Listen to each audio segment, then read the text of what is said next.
Already sitting MLA Jyothula చంటిబాబుకి కాదని మీకు seat ఇచ్చారు కదా, సో అటువైపు వర్గం వాళ్ళు మీకు సపోర్ట్ చేస్తున్నారా అసలు లేదా, అసలు ఎందుకు ఇచ్చారు ఆయన్ని కాదని మీకు ఎందుకు ఇచ్చారు? చంద్రబాబు గారి దగ్గర ఉన్న మనుషులు అందరూ కూడా దాదాపుగా 80% నా మనుషులే.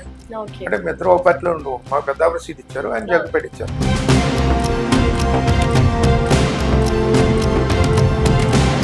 లాస్ట్ టైం రిజల్ట్ ఇప్పుడు కూడా రిపీట్ అవుతుందా జనసేన పార్టీకి? ఆల్మోస్ట్ అదే అవ్వచ్చు. బట్ పొత్తు వల్ల కొద్దిగా ప్లస్ పాయింట్ అవ్వట్లేదు వాళ్ళకి. మేము అనుకోవడం ఏముంటుందని అనుకుంటున్నాం.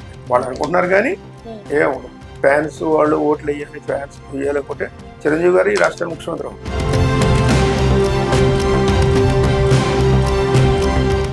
టీడీపీ వాళ్ళు బెటర్ మేనిఫెస్టోతో వచ్చారు, సూపర్ 6 అని.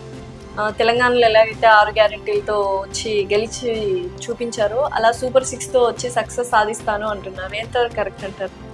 నేనే ఏంటంటే మొత్తం ఎక్కడ కొండ మీద ఉన్న బంగారం తీసుకొస్తాను అన్నట్టుగా చెప్పుకుంటూ వచ్చాను. సో అది నమ్మే పరిస్థితి లేదు కాదు.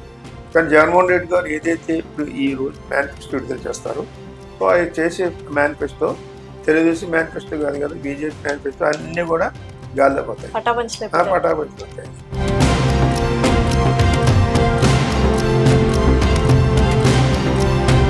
మీరు గెలిచిన తర్వాత ఎటువంటి సమస్యల మీద దృష్టి పెట్టాలనుకుంటున్నారు? ఇప్పుడు ఎలాగో ప్రజల్లో తిరుగుతున్న ప్రచారం కోసం కదండి, సో భార్య కావచ్చు, ఇంటిలో పాది తిరుగుతున్నారు. ఎటువంటి సమస్యలు ప్రజలు మీ ముందుకు తీసుకొస్తున్నారు?